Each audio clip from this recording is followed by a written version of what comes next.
मतलब आईएएस बनने के बाद आप कहेंगे ये कि अरे वैसा नहीं है, बहुत दबाव रहता है, लेकिन कितना भी दबाव रहे, इतनी ताकत आपके पास जरूर रहती है कि आप लाखों लोगों की जिंदगी बेहतर बना सकते।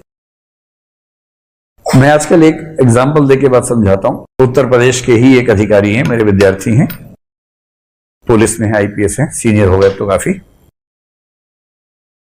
तो नाम नहीं बोलूंगा क्योंकि यही राज्य है उनका वैसे भी, और यूट्यूब पे तो फिर राज्य कोई भी हो क्या फर्क पड़ता है।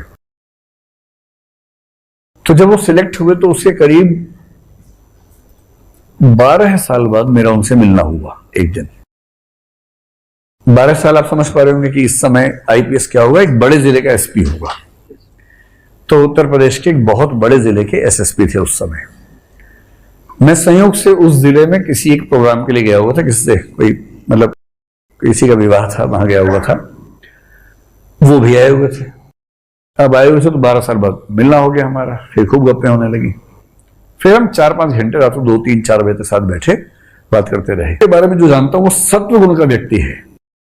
सत्वगुण समझते हैं ना, मन करता है पढ़ने का, संगीत का, कला का, बहुत शांत स्वभाव का व्यक्ति, इतना शांत कि उससे बात करके आप भी शांत हो जाए, इतना शांत व्यक्ति है कि मजा आ जाएगा आपको बात करके। और जितनी बातें होंगी वो पढ़ाई लिखाई की, नई रिसर्च क्या हो रही है, किस विषय में क्या नया चल रहा है, उस तरह की बात, इतना पढ़ने का उनको शौक था। भारत में दुर्भाग्य ये भी है कि जो लोग बहुत अच्छा पढ़ना चाहते हैं उनको पढ़ाई के रास्ते पे आगे बढ़ना आसान नहीं होता है। आप कॉलेज में लेक्चरर बनना चाहें, प्रोफेसर बनना चाहें, जुगाड़ तंत्र इतना खतरनाक है कि योग्य होकर आप नहीं बन पाएंगे, केवल जुगाड़ू होकर ही बन पाएंगे। ये बड़ा भारी संकट हमारी शिक्षा व्यवस्था के सामने इस समय है। पता नहीं क्यों सरकारें इस पर तो ध्यान नहीं दे रही है, शायद कभी देंगी, उम्मीद करते हैं। तो उसका मन तो था प्रोफेसर बनने का, शायद मुझे लगता है उसको समझ में आ गया होगा कि बहुत आसान नहीं है, तो उसने आईएएस एग्जाम दे दिया और रैंक थोड़ा सा पीछे रहा तो आईपीएस बना। काडर यही है। 12 साल बाद मुझे मिला था, बहुत बड़े जिले में एसएसपी था। तो मैंने उससे बाद में पूछा अकेले, मैंने कहा ये बताओ तुम्हें सच में खुशी मिलती है? बाकी सब तो ठीक है, धूमधाम अपनी जगह है कि उसके घर गए तो 20-50 लोग हल हल हल ऐसा पैर पटक के मारते, लगता है कि तेल निकाल देंगे जमीन के अंदर से। अभी वो तो उनके नौकरी में है ही, नॉर्मल बात है। सब बंदूकधारी खड़े हुए, इतनी गाड़ियां खड़ी, टाइम टाइम टाइम टाइम चल रहा है उस समय। ये मतलब मोदी जी ने टाइम टाइम बंद किया, उससे पहले की बात बता रहा हूं। जब अकेले बैठे मैंने उससे पूछा, मैंने भाई सच में मजा आता है? क्योंकि ये सब चीज 4 दिन अच्छी लगती हैं। शुरू में अच्छा लगता है, सच में अच्छा लगता है कि आप पुलिस कांस्टेबल को देके भाग जाते थे पहले। भाई अगर आप कहीं बैठे हो और एक कौन रखा है कि ये मेरी तरफ क्यों आ रहा है, और वाकई तरह पूछे भाई टाइम क्या हुआ है, आप मेरे भाई साहब वहीं से पूछ लेते ना दूर से, इतनी देर में क्या क्या हो गया मेरे साथ आपको अंदाजा नहीं है, पूरा केमिकल चेंजेस आ गए मेरे अंदर इतनी देर में। तो ऐसे मत किया करो यार, दूर से पूछ लिया करो। कांस्टेबल को देख के जिसकी मतलब हवा खिसक जाती हो, वो बन गया आईपीएस। अब आईपीएस बनते क्या होता है, बदल जाता है सब कुछ जीवन में। ऐसा बदलता है, फिर क्या हो रहा है कि आप जिस जिले में रहते हैं वहां के एसपी का फोन आ रहा है कि अरे आइए किसी चाय पीते हैं। आपने कहा जी सर कहाँ आना होगा? बोले अरे बेटा हम गाड़ी भेज रहे हैं, तुम आ जाओ। अब थोड़ी देर में टाइम टाइम टाइम टाइम की आवाज है, आपके घर के बाहर 3 गाड़ियां खड़ी हैं, ऐसे चुआया हुआ है, और वो वाला कांस्टेबल भी आया हुआ साथ। आप समझ नहीं पा रहे, आप कह रहे कि आइए बैठिए पानी पी लीजिए। नहीं सर क्या sir sir sir sir sir जनाब जनाब जनाब। फिर आप गए, बैठे गाड़ी में, आप सकचाई से बैठे हैं कि थोड़ी सी जगह में बैठ जाऊं। फिर वो लेके गए हैं एसपी साहब, पूरा देखा आपने, क्या बात है, सैकड़ों पुलिस वाले सब सलाम कर रहे हैं आपको। आपको लगता है कुछ तो हुआ है जीवन में बड़ा, भाई ये नॉर्मल बात तो नहीं है। फिर अब अभ्यस्त हो जाते हैं, आपको अच्छा लगने लगता है। कहीं जाते हैं 10 पुलिस वाले साथ जा रहे हैं, पैर पटक के सलाम कर रहे हैं, आपको लगता है कुछ तो बात है मेरे अंदर। भाई मैं नहीं समझ पा रहा था, लेकिन कुछ तो है मेरे अंदर। पर जो कायदे का इंसान होता है ना, 10, 20, 25 दिन बाद, 2 महीने बाद इस बात से परेशान हो जाता है। आप अपना आराम से टहलने में कोई पैर पटक के मारे सर, आप गिरते गिरते बचे। आपको लग रहा है कि यार अच्छा भला अपने आप से बात करते हुए सैर कर रहा था, इतना पटक के मारता है। आपने कहा देखो यार ऐसा ये सब मत किया करो, है ना, दूर से नमस्ते कर दिया करो, काफी है। ऐसे कैसे कर देंगे? तो जो सत्व गुण वाला व्यक्ति उसको अच्छा नहीं लगता है सब, रजस वाले को अच्छा लगता है कि थोड़ा और जोर से पटको पैर, सर, हाँ, ऐसे सबको ट्रेनिंग दो।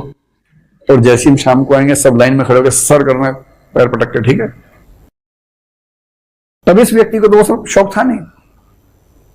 तो इस व्यक्ति का विषय था यूपीएससी में हिंदी साहित्य, बैकग्राउंड भी थी उसकी। हिंदी साहित्य में एक उपन्यास है बहुत प्रसिद्ध, गोदान। उस गोदान में लखनऊ का भी जिक्र है, थोड़ा सा है, आसपास किसी जिले के बारे में है। प्रेमचंद बड़े खतरनाक लेखक थे।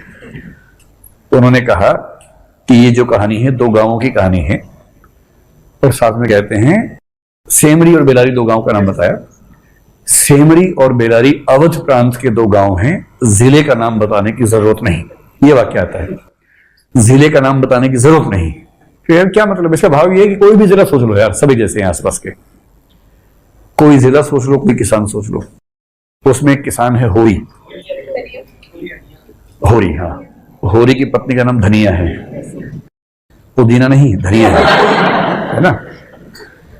होरी का एक बेटा है, दरअसल उसका नाम गोवर्धन है, पर जब तक गोवर्धन के पास धन नहीं है तो उसका नाम तब तक गोबर है। इसी जब वो लखनऊ के अमीर बन गया तो लोग उसे गोवर्धन भैया कहने लग गए। तो भैया भी बाद में लगा और धन भी बाद में लगा। जब तक बेचारा गांव में था, फुकरा घूम रहा था, उसका नाम था गोबर। गोबर था, गोबर हो गया था नाम। ऐसा ही होता है, गरीबों के नाम ऐसे ही होते हैं। अब होरी बेचारा इतना परेशान है, बार बार फंस जाता है, उधार लेता है, गाय खरीदी किसी तरह से, किसी ने जहर दे के मार दिया, बार बार उधार, फिर लगान चुकाना है, ब्याज चुकाना है, करते करते स्ट्रगल करते करते अंत में मर गया, क्योंकि चौतरफा शोषण ने उसकी जिंदगी को सोख लिया, छीन लिया उससे। और प्रेमचंद की चिंता यह है कि उस समय के लगभग हर किसान की अवध प्रांत में ऐसी हालत थी। तो वापस लौटिए इस आईपीएस के पास। तो मैंने उससे पूछा, मैंने कहा भाई तुम्हें अच्छा लगता है या किसी तरह से घसीट रहे हो, ढो रहे हो? तो उसने एक ऐसा वाक्य बोला जिससे हिला दिया मुझे। तब से मैं सारे बच्चों को जब वो इंटरव्यू देते हैं उससे मैं उनको ये वाक्य बताता हूं, बिना उसका नाम बताए। उसने कहा सर नौकरी ठीक ही है, कोई दिक्कत वाली बात नहीं है, ठीक ही चल रही है, बस संतोष एक ही बात का है कि हर सप्ताह एक ना एक होरी की जिंदगी बचा लेता हूं। अभी सोच के देखिए,